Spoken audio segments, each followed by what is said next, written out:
पुसदमध्ये कुजलेल्या अवस्थेत व्यक्तीचा मृतदेह, MIDC परिसरात खळबळ।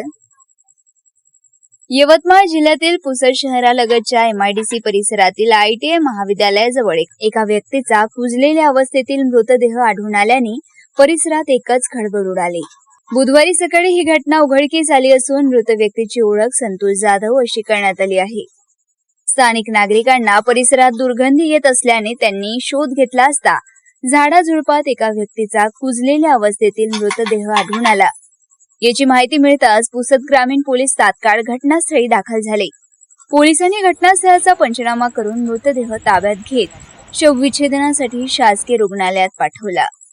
प्राथमिक तपासात मृत्यूचे नेमके कारण स्पष्ट झालेले नसून मृतदेह काही दिवसांपासून तेथे पडून असल्याचा अंदाज व्यक्त केला जात आहे।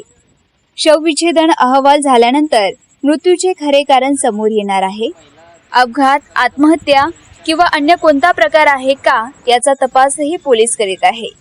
या घटनेमुळे MIDC परिसरात भीतीचे वातावरण निर्माण झाले असून पुसद ग्रामीण पोलीस सर्व बाजूंनी तपास करीत आहे।